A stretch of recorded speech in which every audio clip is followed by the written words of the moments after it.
अब doggy don राजाओं की नगरी से निकलकर अचलपुर गांव के लिए चल पड़ता है और वो अचलपुर गांव के लिए जाता है तो रास्ते में उसके सामने जंगल आता है और वो जंगल से होते हुए जाता है तो वो जाते जाते सुनता है कि उसे कुछ भालू की आवाज़ आने लगती है और भालू उसे घूर घूर कर देखता है और डॉगी डॉन डर जाता है।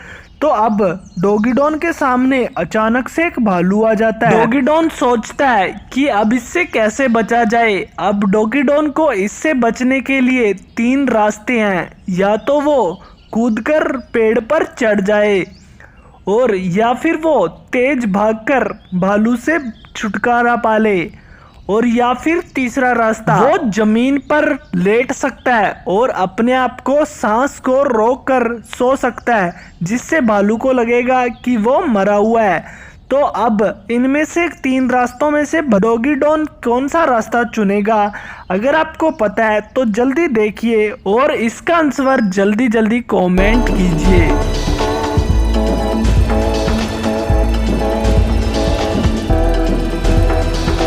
क्या दोस्तों आपने इसका आंसर कमेंट किया? यहाँ पे देखिए दोस्तों, यहाँ पर अगर डॉगी डॉन पहला ऑप्शन चूज करता है तो वो ज़्यादा ऊपर तक चढ़ेगा तो पेड़ पर, तो वहाँ पर भालू भी चढ़ सकता है, यानी कि ये ऑप्शन गलत है। और दूसरा ऑप्शन, अगर वो भालू से डर कर भागेगा तो भालू भी उसके पीछे ही भागेगा, वो ज़्यादा दूर तक नहीं भाग सकेगा। और तीसरा ऑप्शन, अगर वो नीचे जमीन पर लेट जाता अपनी सांस रोककर तो भालू से सोचेगा कि ये मरा हुआ है, तो इसका मतलब वो मरे हुए को भालू नहीं खाता, तो वो उसे छोड़ देगा। तो डॉगी डॉन तीसरा ऑप्शन चूज करता है। आपका क्या कमेंट था हमें जरूर बताएं। तो डॉगी डॉन को लेटा हुआ देख भालू वापिस चला जाएगा। तो दोस्तों अब डॉगी डॉन चल पड़ता है।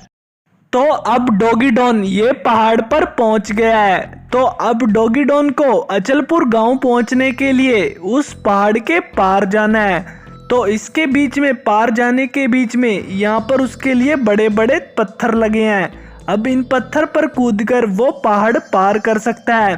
तो डॉगी डॉन सबसे पहले 1 नंबर वाले पत्थर पर कूदता है, उसके बाद 4 नंबर वाले पत्थर पर और उसके बाद 9 नंबर वाले पत्थर पर और इसके बाद वो 16 नंबर वाले पत्थर पर कूदता है और उसके बाद वो 25 नंबर वाले पत्थर पर कूदता है।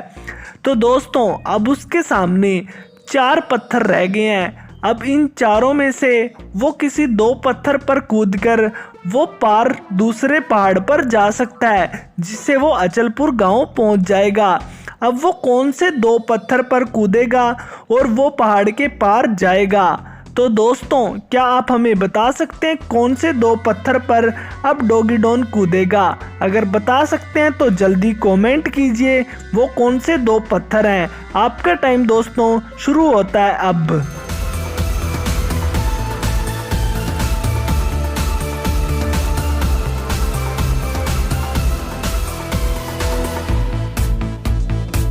तो दोस्तों क्या आप लोग इसका आंसर बता पाए? तो दोस्तों इसका आंसर आप देख रहे हैं, जब बद्रीनाथ इन पत्थरों पर कूदा तो ये नंबर ऑफ स्क्वायर वाली डिजिट पर पत्थर पर कूदा था। तो जैसे वो 1 वाली पर कूदा तो 1 का स्क्वायर 1 होता है और 4 का 2 और 3 9 का और 16 का 4 और 25 का 5। और अब वो 2 पत्थर पर कूदेगा जो कि नंबर ऑफ स्क्वायर होगा, जैसे 6 का 36 और 7 का 49। और अब वो 36 और 49 वाले पत्थर पर कूदेगा। तो दोस्तों अब इन पर वो कूदकर वो उस पहाड़ पर पहुंच जाता है और वो अचलपुर गांव के लिए चल पड़ता है उस पहाड़ से। तो दोस्तों आपका क्या कमेंट था हमें कमेंट में इसका आंसर जरूर बताइएगा। तो अब डॉगी डॉन अचलपुर गांव पहुंच जाता है। वहां अचलपुर गांव में डॉगी डॉन को एक बूढ़े अंकल मिलते हैं, जिससे डॉगी डॉन वो जादुई किताब के तीसरे टुकड़े के बारे में पूछता है। और वो अंकल बताते हैं कि हमारे गांव में मैंने सुना है एक पुरानी हवेली में जादुई किताब का टुकड़ा तुम्हें मिल जाएगा जहाँ पर वो टुकड़ा हो सकता है। तो डॉगी डॉन उसी टाइम उसका एड्रेस पहुंचकर उस हवेली के पास पहुंच जाता है दोस्तों। तो अब डॉगी डॉन उस हवेली के अंदर जाता है और जाकर उस हवेली के अंदर देखता है। वहाँ पर डॉगी डॉन को 3 मिरर दिखते हैं। वो मिरर बहुत डरावने थे, उसके अंदर भूत जैसे चित्र छपे हुए थे और डॉगी डॉन डर जाता है उस चित्र को देखकर।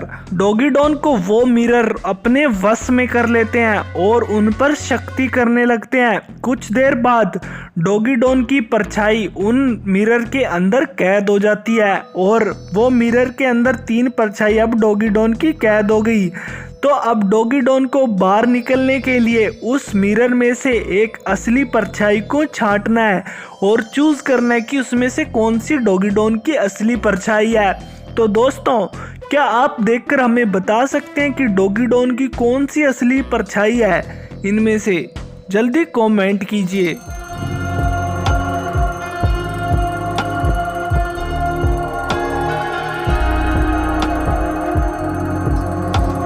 तो दोस्तों, क्या आप लोगों ने इसका आंसर बताया? तो देखिए, डॉगी डॉन ने इसका आंसर सही बताया। डॉगी डॉन ने 2nd नंबर वाली परछाई बोली थी और वही परछाई इसकी असली थी। तो आईना डॉगी डॉन की बात सुनकर खुश हो जाता है। वो ऐसा वैसा आईना नहीं था, वो मिरर एक जादुई मिरर था दोस्तों। और वो डॉगी डॉन को जादुई किताब के टुकड़े के बारे में बताता है। वो कहता है कि तुम्हें इस किताब का टुकड़ा इस घर के ऊपर वाले 2nd फ्लोर के ऊपर मिलेगा। तो डॉगी डॉन चल पड़ता है 2nd फ्लोर के ऊपर। अब डॉगी डॉन 2nd फ्लोर के ऊपर आ जाता है और वहाँ पर जब ऊपर आता है तो वहाँ पर थोड़ी देर में वहाँ पर एक जादुई बक्सा आता है। उस जादुई संदूक के अंदर दोस्तों, जब डॉगी डॉन खोलने जाता है तो उसे जोरदार करंट लगता है और डॉगी डॉन नीचे गिर जाता है। और थोड़ी देर में वो जादुई संदूक बोलता है, तुम ऐसे इस संदूक को नहीं खोल सकते। अगर तुम्हें इस संदूक को खोलना है तो तुम्हें मेरी पहेली का जवाब देना होगा। तो डॉगी डॉन बोलता है, हाँ, मैं पहेली का जवाब दूंगा, तुम पूछो पहेली। तो जादुई संदूक पहेली पूछता है। तो वो पहेली होती है, ऐसी कौन सी चीज है जो हमारे पास होती है, हम उसे देख भी सकते हैं लेकिन हम उसे पकड़ नहीं सकते। तो ये पहली वो संदूक डॉगी डॉन से पूछता है। तो डॉगी डॉन भी इसका आंसर सोचता है। अगर आपने भी सोच लिया, अगर नहीं सोचा तो जल्दी सोचिए, आपका टाइम शुरू होता है अब।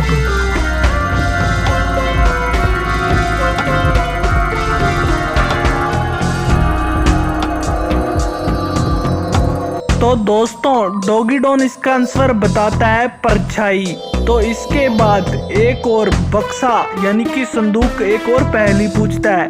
वो कहता है, ऐसी कौन सी चीज है जो चलती है लेकिन थकती भी नहीं।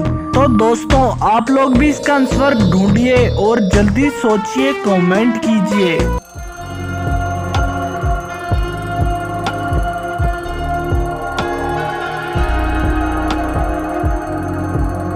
दोस्तों, इसका आंसर डॉगी डॉन देता है जीभ। हमारी जीभ चलती रहती है लेकिन थकती नहीं। इसका आंसर ये होता है। तो दोस्तों, इसके बाद वो बक्सा यानी कि संदूक खुश होकर अपने आप खुल जाता है और डॉगी डॉन को जादुई किताब का 3रा टुकड़ा मिल जाता है। और वो जादुई संदूक डॉगी डॉन को 4थे टुकड़े के बारे में बता देता है। उसे वो 4था टुकड़ा जादुई काले वन में मिलेगा। इसीलिए डॉगी डॉन तैयार हो जाता है। और दोस्तों, अब डॉगी डॉन को काले वन में कौन कौन सी मुसीबतों का सामना करना होगा, उसके लिए आप पार्ट 4 देखेंगे। इसके लिए आप कमेंट में पार्ट 4 लिखिए, तभी आपको पार्ट 4 की वीडियो मिलेगी दोस्तों। तो दोस्तों, अभी तक आपने जादुई किताब की 1st पार्ट और 2nd पार्ट दोनों वाली वीडियो नहीं देखी तो आप ये वाली वीडियो आपको समझ नहीं आएगी सही तरह से। तो सबसे पहले आप ये दोनों वीडियो जाकर जरूर देखें। तो दोस्तों, हमारे इस वीडियो को लाइक कर दें एंड हमारे इस चैनल को सब्सक्राइब कर दें। तो आपको ऐसी ऐसी नई वीडियो हम देते रहेंगे। धन्यवाद।